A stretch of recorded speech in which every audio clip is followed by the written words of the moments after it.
তোমার সুখের জন্য তোমার সাথে কথা বলা বন্ধ করে দিলাম। তার মানে ভেবো না নতুন কাউকে পাইছি। ভুল একবারই করছি, বারবার নয়। তোমাকে এতটা পরিমাণ ভালোবাসি যেটা আমি নিজেকেও বাসি না। তারপরও তোমাকে বুঝতে পারিনি। আবার নতুন করে কাকে বিশ্বাস করব? তোমার সাথে কথা না বললে যে আমার কষ্ট হবে না, এটা ভেবো না। কারণ এতটা পরিমাণ তোমার সাথে কথা বলেছি যেটা আমার অভ্যাস হয়ে গেছে। তোমার সাথে কথা না বললে অনেক কষ্ট হবে আমার, কিন্তু তোমার সুখের জন্য আমি সবকিছু করতে পারবো। তুমি যদি আমার সাথে কথা না বলে সুখে থাকো, তাহলে নিজের জীবন দিয়ে হলো তোমার সুখটা তোমাকে দেব। তোমার সাথে কথা না বললে আমার অনেক কষ্ট হবে, তাই চুপচাপ তোমার জন্য কষ্টটাই মেনে নিলাম। হয়তো অনেক কষ্ট হবে আমার থাকতে, তারপরও প্রয়োজনে চিৎকার করে কান্না করব। তারপরও তোমাকে আর ডিস্টার্ব করব না, কারণ তোমার সুখে আমার সুখ।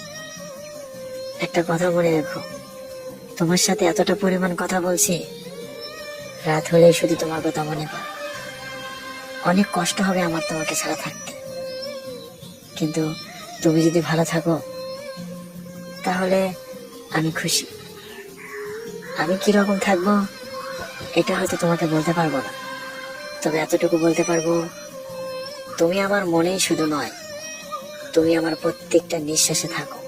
তোমাকে ছাড়া হয়তো আমি বাঁচতে পারবো, কিন্তু বেঁচে থেকেও মরার মতো হয়ে যাব, কারণ তোমাকে নিজের চাইতেও বেশি ভালোবাসি। হয়তো তোমার কথা রাত হলেই বেশি মনে পড়বে। প্রয়োজনে বারবার তোমার প্রোফাইল চেক করব, গ্যালারিতে গিয়ে তোমার ছবিগুলো দেখব, পুরাতন মেসেজগুলো বারবার পড়ব, আর না হয় তোমার জন্য কান্না করব। তারপরও তোমাকে আর ডিস্টার্ব করব না, কারণ বিরক্ত করার নাম ভালোবাসা নয়, ভালো রাখার নাম হচ্ছে ভালোবাসা। তবে একটা সত্যি কথা কি জানো, রাত হলেই হয়তো তোমার কথাটা আমার বেশি মনে পড়বে, কারণ প্রতি রাতেই কথা বলতে বলতে আমাদের সারাটা রাত পার হয়ে যেত। আর এখন হয়তো তোমার সাথে কথা বলতে পারবো না। তোমার দেওয়া অভ্যেসটা কখনো ভুলতে পারবো না। তোমার ফোনে আমার সকালে ঘুম ভেঙে যেত। তোমার সাথে যোগাযোগ না হলে হয়তো কেউ আমার ঘুম ভাঙাবে না, তবে খুব মিস করবো তোমাকে।